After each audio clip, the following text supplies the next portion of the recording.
नमो सिद्धाणं नमो आयर्याणं नमो वज्झायाणं नमो लोये सव्वसाहूणं नमः श्रीवर्धमानाय निर्धूतकलिलात्मने सालोकानां त्रिलोकानां यद्विद्यादर्पणाय ते देशयामि समीचीनं धर्मं कर्म निवर्णं संसार दुःखतः सत्त्वान् यो धरति उत्तमे सुखे सद्दृष्टिज्ञानवृत्तानि धर्मं धर्मेश्वरा विदुः यदीय प्रत्यनीकानि भवन्ति भवपद्धति। आचार्य समंत भद्र की चरणान योग संबंधी रचना रत्नकण श्रावकाचार्य का श्रृंखलाबद्ध स्वाध्याय आज से अपन पुनः प्रारंभ कर रहे हैं। देखो आवाज़ थोड़ी गूंजती है। अशरण भावना से अपन को प्रारंभ करना है।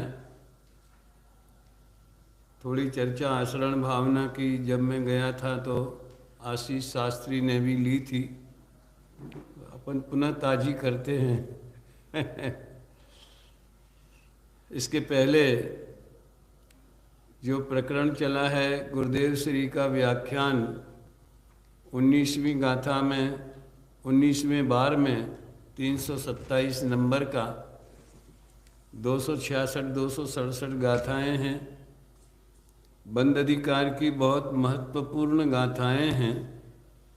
मेरे ख्याल से 14 तारीख को पिछली जब बम्बई में प्रोग्राम हुआ था वहाँ व्याख्यान हुआ था सीमंद्र जिनालय में, तो उसमें हमने यही गाथाओं वाला प्रकरण लिया था।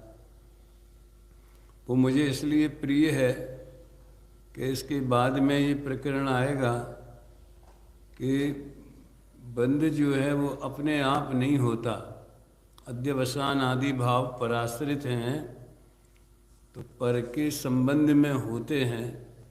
स्फटिक मणि में कलर जो आता है वो अपने आप नहीं आता है, उसकी योग्यता, लेकिन जब पर का संयोग होता है तब आता है, संयोग से नहीं आता।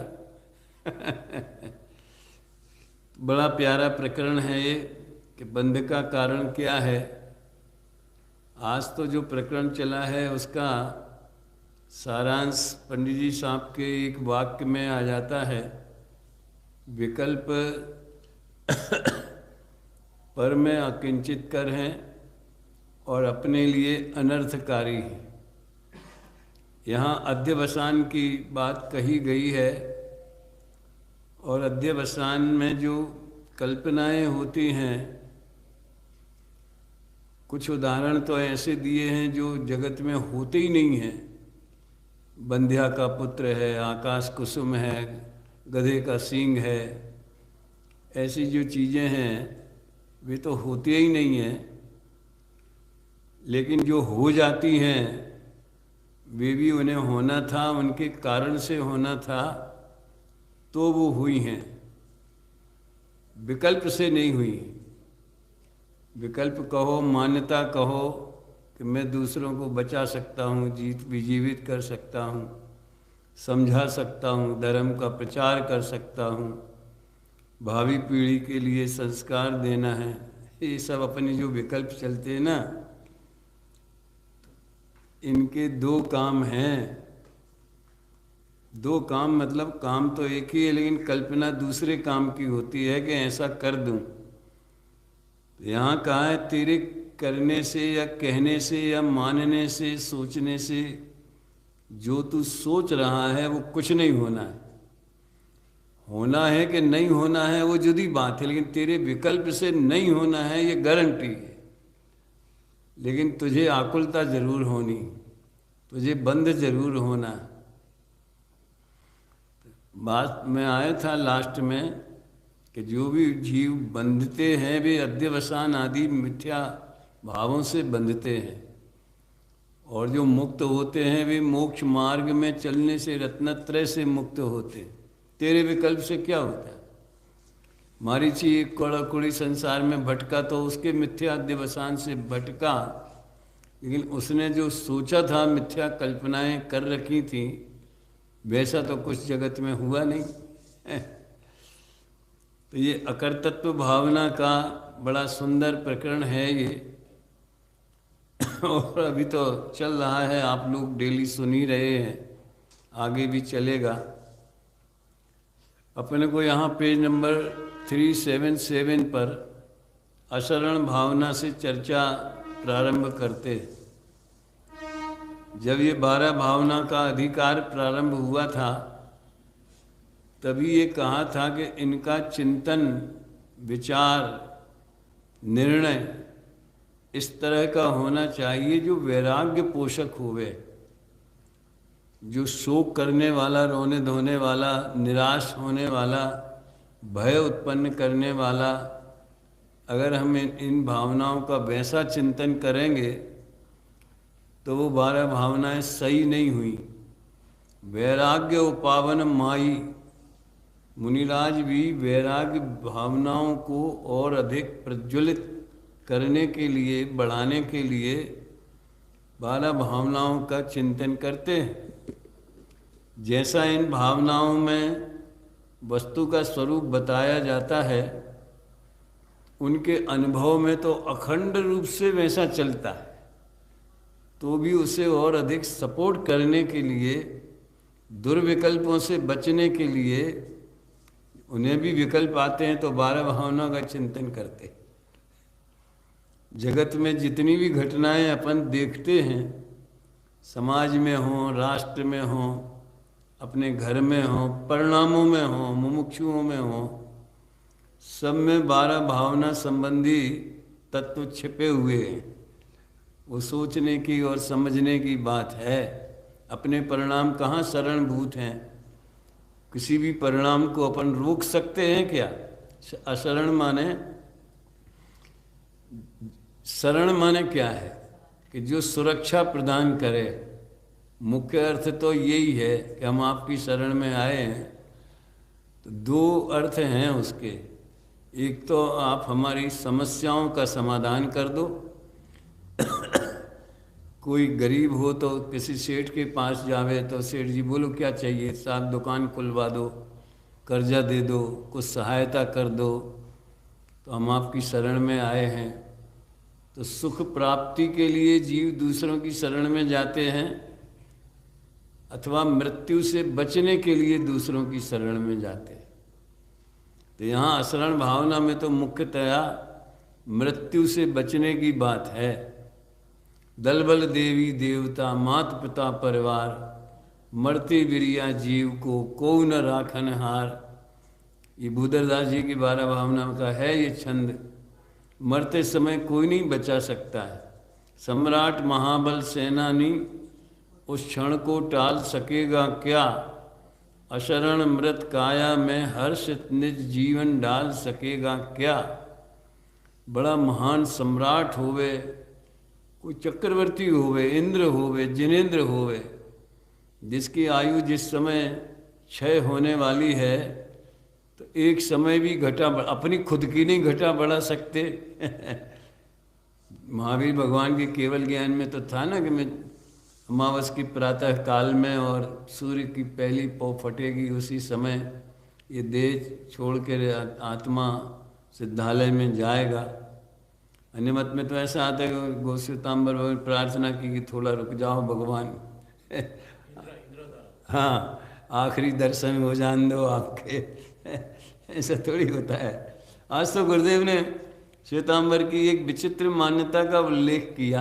आपने सुना डॉक्टर साहब? उधर से सुना होगा। जुगलिया जुगलिया को किसी भोग भूमि में जो जीव था उससे जुगलिया था, तो किसी देव को या किसको उससे बैर था। भोग भूमि में आ गया, यहाँ से सीधा स्वर्ग में ही जाते हैं भोग भूमि वाले, तो उसको उठा के कर्म भूमि में ले आया। मांस खिलाया, दारू पिलाया, व्यसन सेवन कराया। क्यों कराया? ताकि ये नरक में जाए।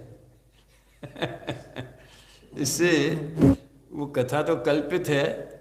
गुरुदेव ने एक बड़ा मैसेज भी ये दिया है छुपा हुआ, किसी का अगर बुरा करने का विकल्प होवे, कोई शत्रु होवे, तो उसे प्रचुर भोग संपदा की व्यवस्था करके उसमें फंसा दो।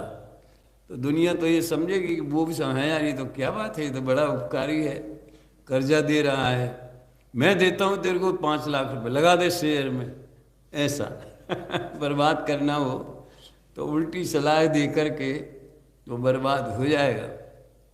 लेकिन ये सब अत्यंत स्थूल और उपचरित और लौकिक बातें हैं। उसकी बुद्धि भ्रष्ट होएगी तो बर्बाद होएगा।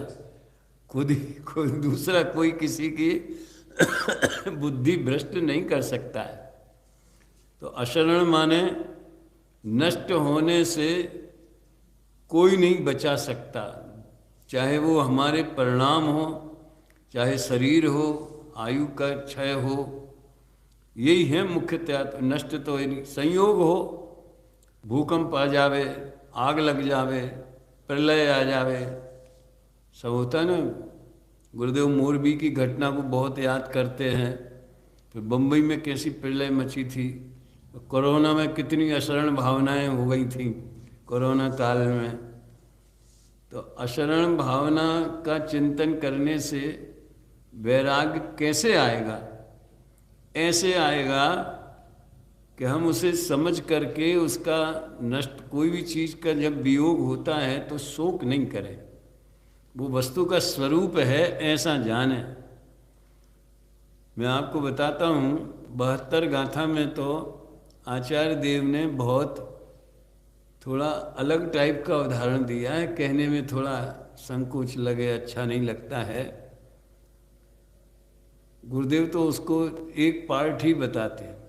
विषय सेवन के काल में वो जीव के अंदर जो प्रक्रिया होती है तो उसे रोकने में कोई बचा नहीं सकता, ऐसा है। मूल में तो ऐसा है कि जो वासना का उद्रेक है उसे नष्ट होने से कोई नहीं बचा सकता है। केवल ख्याल में आया है। अब यूं ही समझ लो ना, आप भोजन आप कर रहे हैं तो जब पेट भर जाएगा तो भोजन करने की इच्छा को नष्ट होने से कोई नहीं बचा सकता। तो वो अशरण है, वो राग भी अशरण है। जो भी राग द्वेष के परिणाम होते हैं, वे राग द्वेष के परिणाम चाहे उनके अनुसार कार्य हो या ना हो, लेकिन वे ज़्यादा देर टिकते ही नहीं हैं। तो आश्रव अशरण है ये संयोग तो सब अशरण हैं ही, शरीर अशरण है, पर्याय अशरण है, यानी नष्ट होना उसकी नियति है, उसका स्वभाव है। अपने उसमें है ना पंचमालयति में है, जन्म मरण तो पर्यायों का नित्य स्वभाव, ऐसा है। जन्म मरण तो पर्यायों का नित्य स्वभाव। पंचमालयति के चरणों में तन संयोग वियोग अभाव। तन संयोग माने जन्म, तन वियोग माने मरण। देखो इसके आधार से अपन विचार आगे बढ़ाते हैं। अब अशरण भावना का स्वरूप इस प्रकार भाव, इस संसार में ऐसा कोई देव दानव इंद्र मनुष्य नहीं है जिसके ऊपर यमराज की फांसी नहीं पड़ी हो। फंदा डला हुआ है, वह खींचने की देर है। काल के आ जाने पर कोई शरण देने वाला नहीं। काल माने मृत्यु भी होता है, काल माने अनेक अर्थ है ना, काल माने टाइम भी होता है, काल माने मृत्यु भी होता है। तो जब मृत्यु का समय आ जाए तो कोई बचाने वाला नहीं है। आयु पूर्ण होने पर इंद्र का भी पतन क्षण मात्र में हो जाता है।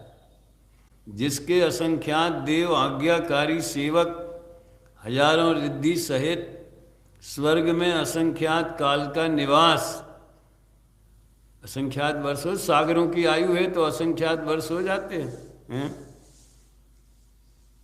रोग आदि क्षुधा त्रिसादि उपद्रव रहित शरीर, असंख्यात बल पराक्रम के धारी इंद्र ही का जब पतन हो जाता है तो अन्य कोई शरण नहीं है। उन जैसे बलशाली और पुण्यशाली जब मृत्यु से नहीं बच पाए, लेकिन देखो ये एंगल देखने का अलग अलग है। वो तो समझ लो, अगर इनमें तो सम्यक दृष्टि है तो वो तो राह देखते हैं। वहाँ ऐसा तो है नहीं कि सड़ सड़ के मरना पड़ेगा, कैंसर हो जाएगा, ये हो जाएगा। वहाँ तो बस जैसे कपूर जल के उड़ जाता है वैसे शरीर के परमाणु बिखरने वाले हैं। और वो अवधि ज्ञान से तो जान लेते होंगे कि अब मुझे कहाँ जाना है सुभाष जी। तो उनको तो आनंद आता है, अरे यार चलो अच्छा है, मनुष्य पर्याय में भले चक्रवर्ती होवे, महाराजा होवे, कुछ इंद्र लोग तो ऊंची जगह जाएंगे ना, ऐसे थोड़े आएंगे हिंदुस्तान में। यहाँ भी हम साक्षात भगवान के दर्शन करते थे, इंद्र सोचता होगा, पर संयम नहीं ले पाते थे। लेकिन अब मनुष्य देह मिलेगी तो गारंटी से संयम अंगीकार करके जन्म मरण का अभाव करेंगे। ऐसी कल्पना करके वे दुखी नहीं होते। अन्यथा तो 6 महीने पहले माला मुरझाने लगती है। हम सोनगढ़ में थे तो हमारे मित्रों में एक ऐसी पहली कल्पना चलती थी कि कोई देव मरने वाला होवे, उसकी माला मुरझाती है कि आँख की ज्योति कम हो जाती है, पता नहीं क्या होता है, वहाँ की माला ऐसी होती होगी। लेकिन है परमाणुओं का परिवर्तन। हाँ, जो भी हो, वो भी व्यक्तिगत शरीर है, माला भी कोई दैवी है। उसको अवधि ज्ञान लगा के जान लेवे कि मैं सुक्री में जाने वाला हूँ, कुकरी में जाने वाला हूँ, फलानी जगह जाने वाला हूँ, 1 इंद्री में 2 इंद्री में, जो और ज़्यादा समझ लो दुख में आकुलता बहुत तीव्र हो जाए। देव आयु अच्छी नहीं है। कोई आयु अच्छी नहीं है। देव आयुष रहित अनादि निधन भगवान आत्मा के सामने क्या कीमत है। जैसे निर्जन वन में व्याघ्र के द्वारा पकड़े गए हिरण के बच्चे को बचाने में कोई भी समर्थ नहीं है। मणि मंत्र तंत्र बहु होई, मरते न बचावे कोई। उसी प्रकार मृत्यु के द्वारा ग्रहण किए गए प्राणों की रक्षा करने में कोई समर्थ नहीं है। डॉक्टर साहब तो असरण भावना में से संसार निकालते, क्या कोई बात नहीं, जब मरेंगे तब मरेंगे। अभी से मरण के बारे में सोच के क्यों हमें दुखी कर रहे हो। जब तक जिंदा हैं 5 साल 10 साल, तब तक तो मजा लेने दो संसार का, शरीर का, भोगों का, 5 इंद्रिय विषयों का। ऐसे कहाँ मनुष्य दुर्लभ है, वो कहाँ मिलता है। तो उसकी बात करो तो मरण की बात करके वो मजा खराब करते हो। भोजन करने बैठा हो तो ये सोचना चाहिए कि 4 घंटे बाद इस भोजन की क्या दशा हो। अरे जो होगी सो होगी, भले आदमी, वो तो उसका स्वभाव ही है। तो तू तो अभी तो आनंद ले, कम से कम अभी का आनंद क्यों बिगाड़ता है। ऐसा अगर कोई तर्क करे, उसके जवाब में कहते हैं कि संसार में पुण्य का फल होवे तो भी सुख नहीं है। ऐसा सब विधि संसार है सारा, है ना। चहुगति दुख जीव भरे हैं, परिवर्तन पंच करे हैं। सब विधि संसार है सारा, या में सुख नाही लगार। लगार समझ, टच भी नहीं, उसकी गंध भी नहीं। वो तो संसार में आएगा। ये असरण को संसार में कन्वर्ट करना, उनका जो 12 भावना अनुशीलन है, उसकी ये खासियत है कि एक भावना में से दूसरी भावना कम से कम 6 तक तो ऐसी लिंक बैठती है, अशुचि भावना तक। इस संसार में पूर्व काल में अनंतानंत पुरुष नाश को प्राप्त हुए। कौन शरण, कहाँ गए चक्री, जिन जीता भरत खंड सारा। ऐसा है, कोई ऐसी औषधि मंत्र यंत्र तंत्र क्रिया देव दानव आदि नहीं है जो एक क्षण मात्र के लिए भी काल से रक्षा कर ले। यदि कोई देव देवी वैद्य मंत्र तंत्र आदि एक मनुष्य की ही शरण से रक्षा कर लेता तो मनुष्य अक्षय हो जाते। अरे वो देव खुद की कर सकता है क्या। वैद्य कोई ऐसी दवाई दे दे दूसरों को देगा तो खुद नहीं खाएगा, अमर होने की है। कोई मंत्रवादी होवे तो किसी मंत्र से दूसरे को जिला देवे। मुंशी प्रेमचंद की एक कहानी है मंत्र नाम की। एक लड़का सांप पालने का और सांप से खेलने का उसको बहुत शौक था, और उसके पिता डॉक्टर थे, अच्छे बड़े डॉक्टर थे। एक किसान या कोई ऐसा बहुत आदिवासी ग्रुप का होगा, उसका बेटा बीमार था। इसकी एक वो भी उन्होंने फिल्मांकन भी किया है इसका, छोटा वो टेलीविज़न पर टेली क्लिप बनाते ना। तो वो डॉक्टर को लेके आए तो डॉक्टर ने भगा दिया डांट के उसको। और वो डॉक्टर का बेटा सांप पालने का शौकीन था, उसका जन्मदिन था, तो अपने दोस्तों को सांप का खेल दिखाने वाला था। तूने पढ़ी मंत्र नाम की कहानी? तो खेल दिखाने वाला था। एक बहुत जहरीली सांप था, लोगों ने मना किया उसके, देखो भाई इसके साथ इसको मत छेड़ना तुम। अरे क्या है, उसने डस लिया, वो बेहोश हो गया, हाय हाय मच गई, सारे जन्मदिन का मज़ा ख़त्म हो गया। अब किसी ने उसको खबर कर दी जिसके बेटे का इलाज डॉक्टर ने मना कर दिया था कि क्या है, कहीं से भी चले आते, पता नहीं हमारे आराम का समय है, ऐसा कह जो भी हो। वो आया चुपचाप, और थोड़ा उसका पगड़ी वगड़ी वो पहने होगा ना, वो गमछा वमछा लपेटे होगा, डॉक्टर पहचान नहीं पाया। किसी ने कहा कि ज़रा इनको ट्राई करने दो, करो भाई। तो उसने मंत्र पढ़ा और उसको धीरे धीरे विष उतारने का मंत्र होता है ना, ये तो निमित्त नैमित्तिक संबंध है, कोई किसी को बचा सकता है ऐसा नहीं है। और वो इधर जब चैतन्य होने लगा तो चुपचाप ये चला गया। बाद में पता चला कि यार ये तो वही था। ऐसा था। पता नहीं, कल मुझे एक विचार आया कि एक स्कूल का एक बच्चों का क्लिप मैंने देखा था। हम भी बचपन में वो प्रार्थना पढ़ते थे, वह शक्ति हमें दो दया निधे कर, तूने पढ़ी? कर्तव्य मार्ग पर डट जावें, पर सेवा पर उपकार में हम जीवन सफल बना जावें। वो सुन के मुझे ऐसा लगा कि अपने गुरुदेव के सीमा के बाहर सारी दुनिया में यही सफलता है, यही उत्तम कार्य है, उसी की पूजा होगी, उसी की प्रशंसा होगी, उसी के अभिनंदन होंगे। सारा जीवन समाज की सेवा में लगा दिया, राष्ट्र की सेवा में लगा दिया। भारत रत्न सुभाष जी। यहाँ बिल्कुल उल्टा मामला है।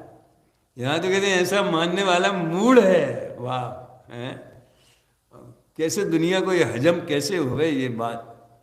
अपने को भी बातों तक सीमित है, अभिप्राय में नहीं हजम होती है, तो दूसरों की क्या कहें।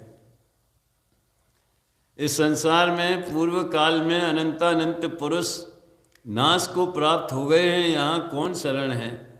कोई ऐसी औषधि मंत्र यंत्र तंत्र क्रिया देव दानव आदि नहीं है जो एक क्षण मात्र के लिए भी काल से रक्षा कर ले।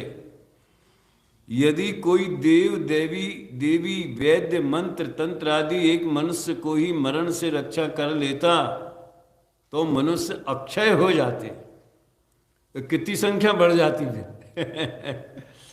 इसलिए मिथ्या बुद्धि को छोड़कर अशरण भावना भाव, यानी हम किसी को बचा सकते हैं या कोई हमें बचा सकता है, ये भ्रम निकाल दो।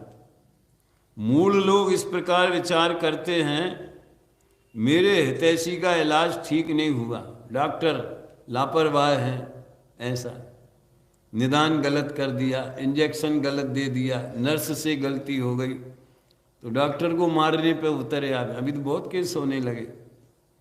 औषधि नहीं दी, किसी देवता की शरण नहीं ली, बचाने का उपाय किए बिना मर गया। हम कुछ भी नहीं कर पाए, हमारे हाथ में कुछ नहीं था, हॉस्पिटल नहीं ले जा पाए। ऐसा रोजाना के केस होते।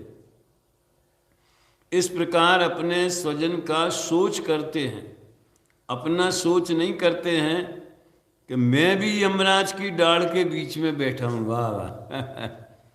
हमेशा ये ऐसा जब भी लेटते हो ना या उठते हैं तो हम तैयार, जैसे हरि भाई का एक गीत है बच्चों का, वीर प्रभु की सेवा करने है, हैं तैयार, हैं तैयार, ऐसा है ना एक नारे टाइप का। तो ऐसे कभी भी देह का वियोग होने का समझ लो टाइम आ जावे, हमेशा तैयार। ये तैयारी कैसे होती है? क्या मौसी लीला, मौसी क्या नाम दे जे छोड़ने की तैयारी कैसे होती है? अंदर में निरंतर ये चिंतन करना कि मैं देह रूप नहीं हूं, मुझे पर का देह का भी यहाँ संयोगों में भी कुछ भी फेर फार करना नहीं है। वो तो ठीक है, लेकिन परिणाम सुधारने का भी बोझा नहीं रखना, ये तैयारी है। ये परिणाम सुधरना है क्या? परिणामों में फेर फार की बुद्धि जो है वो तो मिथ्या है, वो तो आकुलता है। यानी निर्भर हो जाना हर तरफ से। विकल्प आते हैं तो उन्हें दूर करने का भी भार नहीं होना, गजब बात है। अरे ऐसे विकल्प, मुझे क्रोध आ जाता है, मेरे से संयम नहीं होता है, व्रत उपवास नहीं होते हैं, अभी शरीर नहीं चलता है तो मंदिर नहीं जा पाता। अरे छोड़, भगवान आत्मा अंदर है, जिंदगी भर जो सुना है उसका रस पीने का प्रमाद की बात नहीं है, लेकिन ऐसे अवसर तो आते ही है ना। है अब दूसरे बड़े शहर में, बम्बई में है, इधर है, क्या करें, अब जा नहीं पाते हैं, जाने में टाइम बहुत खर्च है। अरे आजकल सब सुविधाएं हैं और अपना भगवान आत्मा और अपना मति श्रुत ज्ञान मौजूद है, हो गया काम। तैयारी कैसे करना, मृत्यु की तैयारी कैसे करना, इसकी बात चलती है। निर्भर होने का चिंतन निरंतर होना, उसका भी भार नहीं रखना। सहज धारा, जैसे नदी की धारा सहज बहती है, ऐसे चिंतन धारा अबुद्धि पूर्वक भी, अव्यक्तपणे भी। ठीक है, विकल्प की भूमिका है, गुण स्थान है, तो उनका काम है विचारों का। आएंगे, मर जाएंगे, नष्ट हो जाएंगे, मेरा क्या ले जाएंगे। गजब है। जैसे दूसरे का परद्रव्य अपना शत्रु होवे तो भाई वो अपना बुरा कर रहा है, मेरा भला बुरा तो मेरे परिणामों से होगा, मेरा वो क्या बिगाड़ लेगा। ये फर्स्ट स्टेप की थिंकिंग। अभी सेकंड स्टेप की, अरे परिणाम भी आ गया और चला गया, मेरा क्या ले गया। डॉक्टर साहब, मैं तो अनादि निधन ध्रुव अखंड एक परिपूर्ण भगवान आत्मा त्रिकाल अभी हूँ, त्रिकाल है तो अभी भी हूँ। ऐसे अपनी सोच बन जाना वास्तव में वो मृत्यु की तैयारी है। ये कहाँ से आया? यानी हम कुछ नहीं कर सके, अपने स्वजन का सोच करते हैं, अपना सोच नहीं करते हैं कि मैं भी यमराज की डाल के बीच में बैठा हूँ, जो काल करोड़ों उपाय करने से इंद्रियों के द्वारा भी नहीं रोका जा सका है। ये तो कहने की भाषा है, करोड़ों उपाय। इंद्र लोग ऐसा उपाय फुपाय कुछ नहीं करते। इंद्र को ऐसा लगेगा कि मेरे 10,000 वर्ष बाकी है, तो अब तो मैं ज़्यादा समुसरण में बैठा करूँगा, थोड़ी भगवान की भक्ति ज़्यादा करूँगा। ऐसा आर्टिफिशियल होता है इन लोगों को, ज्ञानी को सहज होता है जो होता है। जो काम इंद्र के द्वारा नहीं रोका जा सकता, काल, काल यानी मृत्यु, उसको मनुष्य रूप कीड़ा कैसे रोक सकता है? कीड़ा है, जंतु। कीड़ा है ना। हाँ, जैसे दूसरे जीवों को मरते हुए देखते हैं, उसी प्रकार मैं भी मरण को प्राप्त होऊंगा। जैसे अन्य जीवों के स्त्री पुत्र आदि का वियोग देखते हैं, उसी प्रकार मेरे भी वियोग होगा। अपन लोग कितना गिनते हैं, 2-3 साल में ये चले गए, वो चले गए, वो चले गए, वो चले गए। कितने लोगों की लिस्ट है? 50 लोगों की अपने मुमुक्षु समाज में। वैसे अपना भी नंबर आए, जब आएगा तब चले जाएंगे। दादा वो संस्मरण सुनाते हैं ना, हॉस्पिटल में थे तो उनको पूछा कि कहाँ जाओगे, जैसी आयु बंद हो गए चले जाएंगे, कोई फिक्र नहीं। वाह, इसको कहते हैं समाधि है। हाँ जी, समाधि के सार में है। आप सुनते हैं? हाँ हाँ, अच्छा अच्छा। अशुभ कर्म की उदीर्णा होने पर बुद्धि नष्ट हो जाती। प्रबल कर्म का उदय होने पर एक भी उपाय नहीं चलता। अमृत विष हो जाता है, तिनका भी शस्त्र बन जाता है, अपने खास मित्र भी शत्रु हो जाते हैं। ये सब प्रत्यक्ष देखा। इस पार्टी का उस पार्टी में गया कल तक कह रहा था कि ये जेल में चक्की पीसेगा, चक्की पीसेगा, मैं इसको जेल भेजूंगा, दूसरे दिन उसी के साथ सरकार बना ली इससे ज्यादा मतलब बेशर्मी वो क्या हो सकती है। अमृत विष हो जाता, अपो का उदय पलट गया। उसका समाधान ये है, उसका उदय पलट गया।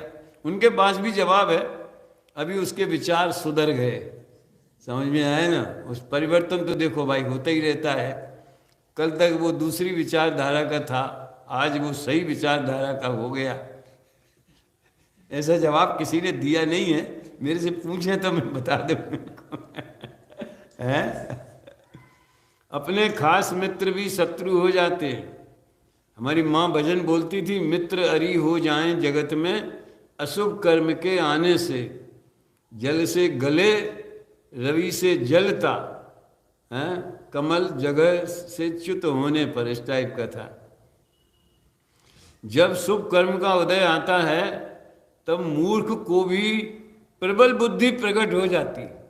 बचपन में इतना मंद बुद्धि की माता पिता बड़े माथा ठोके, क्या करेगा, कैसे खाएगा, क्या करेगा, है, बड़े चिंता में मर जाएं। और जब वो अपने समय पे आवे तो होशियार हो जावे। तो ज्ञान का क्षय उपशम है। बिना किए ही अपने आप अनेक सुख के उपाय प्रकट हो जाते। बैरी भी मित्र बन जाते, विष भी अमृत में परिणाम हो जाता है। अमृत विष बन जाता है, विष अमृत बन जाता है। वही घी से समझ लो रोग ठीक हो जाए और वही घी से रोग बढ़ जाए। जब पुण्य का उदय होता है तब समस्त उपद्रवकारी वस्तुएं भी अनेक प्रकार के सुख देने वाली हो जाती हैं। प्रकृति अपना अनुकूल हो जाती। अतः संसार में पुण्य कर्म ही शरण है। देखो क्या कहा मेहुल, पुण्य कर्म कहाँ शरण है? संसार में शरण है, मोक्ष मार्ग में शरण नहीं है। पाप के उदय से हाथ में रखा हुआ धन भी क्षण भर में नष्ट हो जाता है। और आजकल तो बहुत ही ज़्यादा शेयर मार्केट सबसे ज़्यादा अशरण भावना वाला है? पुण्य के उदय से बहुत दूर रखी हुई वस्तु भी प्राप्त हो जाती है। लाभांतराय का क्षय उपशम हो तो बिना प्रयत्न किए ही निधि रत्न प्रकट हो जाते। अपने प्रथमान युग में धन्य कुमार की कथा आती ना। धन्य कुमार 7 भाई थे, छोटा भाई था सबसे। उसके पुण्य का उदय था तो बड़े भाई उसको कितने ही परेशान करें और उसकी हानि का चिंतन करें, लेकिन वही हानि का काम उसको लाभदायक हो जाए। जब पाप का उदय होता है तो सुंदर आचरण करते हुए भी उसे दोष कलंक लग जाता है। अपवाद अपयश हो जाता है, अपवाद हो जाता है, अपयश हो जाता है। पुराणों में सीता जी को लगा ना, है सेठ सुदर्शन है, सीता जी हैं, ऐसी जितनी भी सती महिलाओं की कथा आती है सबके शील पे दोष लगाए गए और सबका चरित्र फिर उज्जवल साबित हुआ। यश नाम कर्म के उदय से समस्त अपवाद दूर होकर दोष भी गुण रूप परिणाम हो जाते हैं। यश प्रकृति का उदय। देखो कर्म का कैसा निमित्त निमित्तिक संबंध है। संसार तो पुण्य पाप के उदय रूप है, उसी का नाम संसार है। और उदय होता है बंध के बाद में। समझ में आया? बंध होगा तो उदय होगा और परिणाम होगा तो बंध होंगे। समझ में? आत्मा को भूलेगा तो परिणाम होंगे। ऐसा एक के बाद एक चैन लगी हुई है। परमार्थ से तो दोनों के उदय को परका किया, यानी कर्म का है तो उसकी योग्यता से। देखो ये मैं एक बात कहता हूँ, जैसे ये बंद अधिकार चल रहा है ना, कि सब जीवों का कर्म उदय से ही होता है, सुख दुख हानि लाभ। और वैसे निषेध करते कि कर्म बेचारे कौन भूल मेरी अधिक आई, कर्म ने क्या बिगाड़ा, वो तो परिणाम वैसा होना था। तो दो बातों का कैसा मेल बैठे। नो कर्म का निषेध करने के लिए, नो कर्म के कर्तृत्व का, उसके प्रति राग द्वेष का निषेध करने के लिए द्रव्य कर्म को मुख्य करते। समय सार में उसको निश्चय से कहा गया कर्म को। वैसे कर्म जुदा है, आत्मा जुदा है। ऐसे इसमें भी पर का किया अपने आत्मा से भिन्न जानकर ज्ञायक ही रहो। समझ में आया? न दूसरे को दोष दो और न अपने कर्तृत्व का अहंकार करो। जो हुआ मैं तो ज्ञाता मात्र हूं। हर्ष विषाद नहीं करो। पूर्व में जो कर्म का बंध किया था, अब उदय में आया है, वो अपने द्वारा दूर करने से दूर नहीं होगा। वाह! उदय आ जाने के बाद कोई उपाय नहीं है। हाँ, उससे भिन्न अपने आत्मा का अवलंबन करके उससे अप्रभावित रहे, ये तो उपाय है। वो उपदेश की शैली है। कर्म का फल जन्म जरा मरण रोग चिंता भय वेदना दुख आदि के आ जाने पर कोई रक्षा करने वाला मंत्र तंत्र देव दानव औषधि आदि समर्थ नहीं है। तो औषधि लेते ना, इलाज करते हैं डॉक्टर के पास, ज्ञानी भी जाते नहीं जाते होंगे, हैं? तो ये जानते हैं कि ये तो बहिरंग निमित्त कारण है। साता की उदीर्णा होगी और असाता का जब उपशमन होगा तब तो रोग दूर होगा। मूल कारण तो वो है, और मूल कारण तो शरीर की योग्यता है? कर्म का उदय आकाश पाताल में कहीं भी नहीं छोड़ता है। गजब है। औषधि आदि बाह्य निमित्त भी अशुभ कर्म का उदय मंद होने पर उपकार करते हैं। दवाई कब लगती है? जब असाता का उदय डाउन होवे और उसका क्षीण हो जावे और साता का आ जावे, तो फिर रोग दूर हो जावे।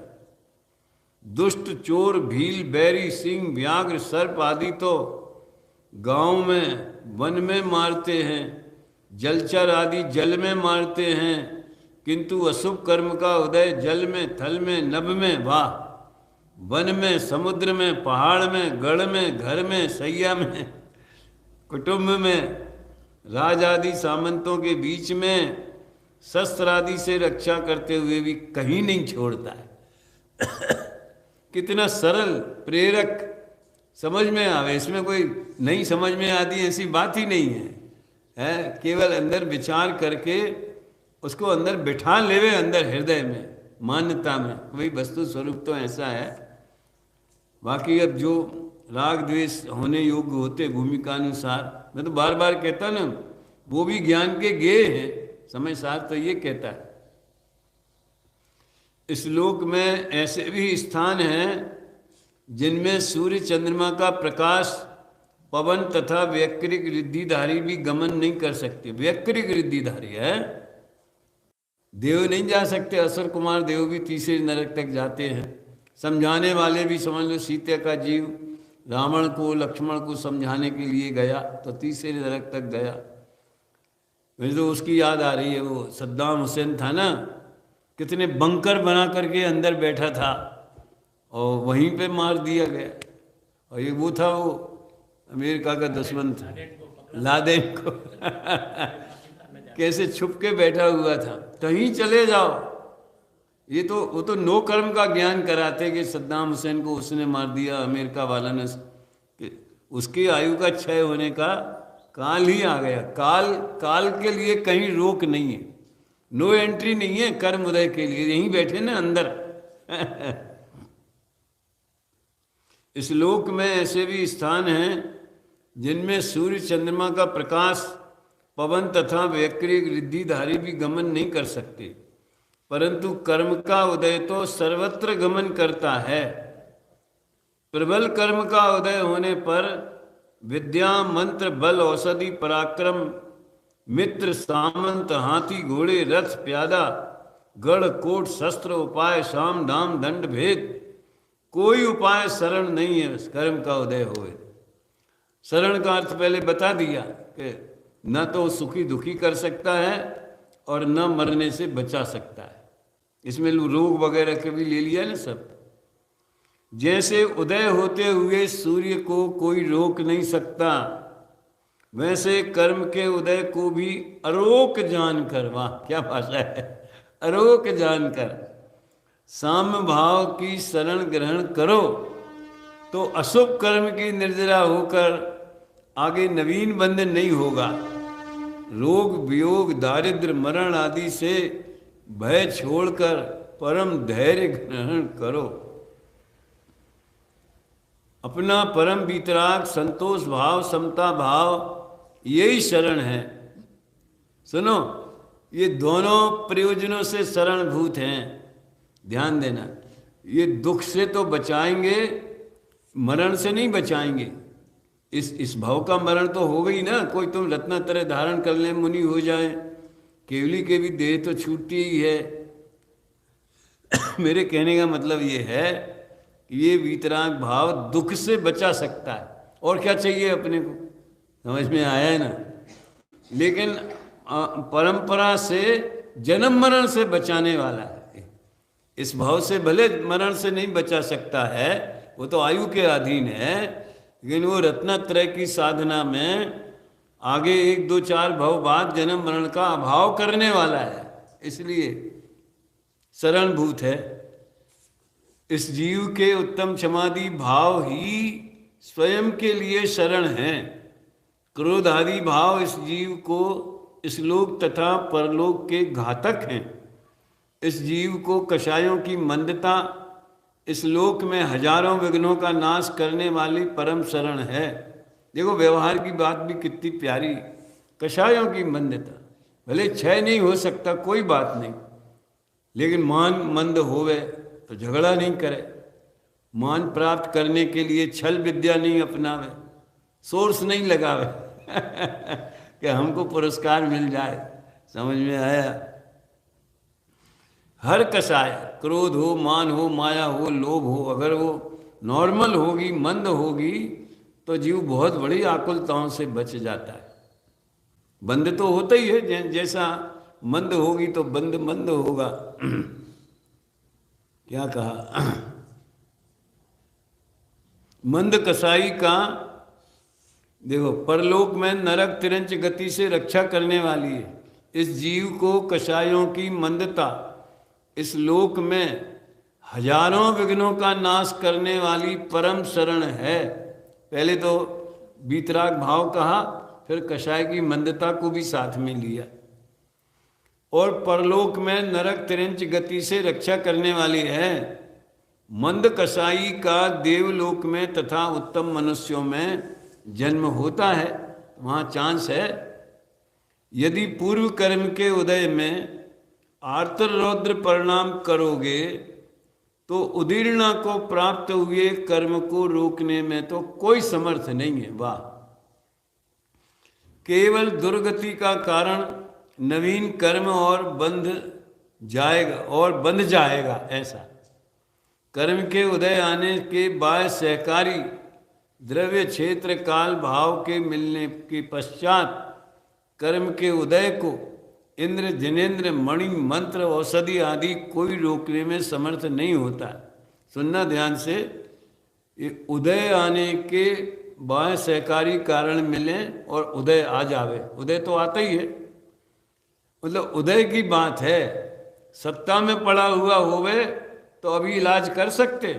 सभी पाक निर्जरा, ख्याल में आया ना, अभी पाक निर्जरा।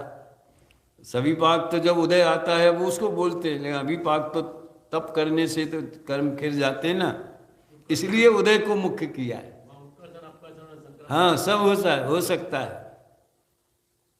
रोगों का इलाज तो जगत में औषधि आदि देखा जाता है, परंतु प्रबल कर्म के उदय को रोकने को औषधि आदि समर्थ नहीं होते हैं, विपरीत परिणाम जाते हैं। तो दवाई और रिएक्शन हो जावे, शरीर एक्सेप्ट नहीं करे हैं। इस जीव के असाता वेदनी कर्म का यदि प्रबल उदय हो तो औषधि आदि विपरीत होकर परिणम जाते हैं। असाता का मंद उदय हो या उपशम हो तो औषधि आदि उपकार करते, क्योंकि मंद उदय को रोकने को तो अल्प शक्ति का धारक भी समर्थ होता है। मतलब उदय मंद होवे तो अपना शुभ परिणाम होवे, तो फिर उसका असर नहीं होवे। जो होता है वो तो होता ही है। प्रबल बल के धारक को रोकने को अल्प शक्ति का धारक समर्थ नहीं होता। मंदता और तीव्रता का भी लिया है। अल्प ही पुरुषार्थ है, किंतु अशुभ के सहायता प्रबल है। क्या बोलते हैं, समय हो रहा है वैसे, कि पाप के उदय में निमित्त बने ऐसी सामग्री बहुत है पुण्य के उदय में निमित्त बने, शुभ भाव में निमित्त बने, मंद कषाय में निमित्त दुनिया और कषाय बढ़ाने की प्रेरणा देती। अरे तुम कमजोर हो गया, केस कर दो, जो होगा सो देखा जाएगा। हैं, जैसे बेटी का झगड़ा हो जावे उसके यहाँ, तो माँ बाप या भाई अभिमान में तो तलाक दे दे तू। तो अब भविष्य में जो होगा उसका जिम्मेदार कौन होगा समझ, उल्टी सलाह देने वाले, क्योंकि वो खुद कषाय प्रेमी है ना, इसलिए दूसरे को भी कषाय बढ़ाने की सलाह देता है। क्षमा भाव धारण करने की, एडजस्ट करने की वैसी सलाह देने वाले बहुत कम हैं। इसके तो आजकल धंधे भी चलते हैं, काउंसलिंग वगैरह चलती है, हैं? देखो, अल्प सामग्री अल्प पुरुषार्थ से प्रबल असाता के उदय को कैसे जीते। जैसे प्रबल नदी का प्रवाह किनारों की मिट्टी को उखाड़ता हुआ चला आता हो, उसको तैरने की विद्या में समर्थ कुशल पुरुष भी तैर कर पार नहीं हो सकता। मतलब इतनी तेज बाढ़ होवे और धारा इतनी तेज होवे कि किनारे की मिट्टी भी बह रही होवे, समझ, वैसे बहती नहीं है नॉर्मल में, लेकिन तेज धार होवे तो बह, तो कोई अच्छा तैराक होवे वो भी नहीं पार कर सकता। नदी के प्रवाह का वेग मंद बहता हो तो तैरने की कला जानने वाला तैर कर पा। ध्यान रखना, एक एक शब्द, तैरने की कला जानने वाला तैरेगा। जो कला ही नहीं जानता है तैरने की, तो मंद प्रवाह होवे, कषाय का उदय मंद होवे, पाप का उदय मंद होवे, तो पुण्य में मस्त हो जाएगा, विषयों में मगन हो जाए। हाँ, बहुत बढ़िया, अभी सब ठीक हो गया, अभी सब उनकी कृपा से ठीक हो गया अतः प्रबल कर्म के उदय में अपने को अशरण भावना का चिंतन करना चाहिए। देखो, अज्ञानी कैसा चिंतन करते हैं और वस्तु का स्वरूप कैसा है और उपदेश किस टाइप का है, ये तीनों बातें इसमें हैं। यहाँ पर पृथ्वी और समुद्र दो चीज़ें बड़ी हैं। पृथ्वी को पार करने को और समुद्र को तैरने को समर्थ भी अनेक दिखाई देते हैं, लेकिन कर्म के उदय को रोकने में समर्थ कोई नहीं दिखता। कितनी कितनी तो बढ़िया उपमा अलंकार हैं। अभी तो ये और भी है थोड़ा सा, मैं एक पैरा है बस वही ले लेता हूँ, फिर शाम को संसार भावना लेंगे। इस संसार में सम्यक दर्शन शरण है, सम्यक ज्ञान शरण है, सम्यक चारित्र शरण है, सम्यक तप शरण, संयम, इस चार आराधना के सिवा काल में कोई भी शरण नहीं है। उत्तम धर्म प्रत्यक्ष इस लोक में समस्त क्लेश, दुख, मरण, अपमान, हानि आदि से रक्षा करने वाले हैं। इस मंद कषाय जनित धर्म की आराधना का फल तो स्वाधीन सुख, आत्मरक्षा, उज्ज्वल यश, क्लेश रहित पना, उच्चता इस लोक में प्रत्यक्ष देखकर इसकी शरण ग्रहण करो। मतलब ऐसे धर्मात्मा जीव भी हैं तो वो कितने सुखी हैं, समझ में आया ना। उनको आदर्श बनाओ तो खुद भी धर्म की शरण में जाओ। परलोक में इसका फल स्वर्ग लोक प्राप्त होना है। व्यवहार में भी चार शरण, देखो, परमार्थ से सम्यक दर्शन, ज्ञान, चारित्र और तप, और व्यवहार में अरहंत, सिद्ध, साधु और केवली चत्तारी शरणम पवज्जामि। इनके द्वारा प्रकाशित किया हुआ धर्म, यही शरण जानना। क्योंकि इनकी शरण बिना आत्मा उज्ज्वलता को प्राप्त नहीं होता है। इस प्रकार अशरण भावना का वर्णन किया। ये हो गया। शाम को भाई साहब की सूचना आई थी कि शायद तबीयत अच्छी रहेगी तो करेंगे, नहीं तो फिर मैं तो हुई, जैसा भी होगा। साची तो गंगाय वीतरागवाणी,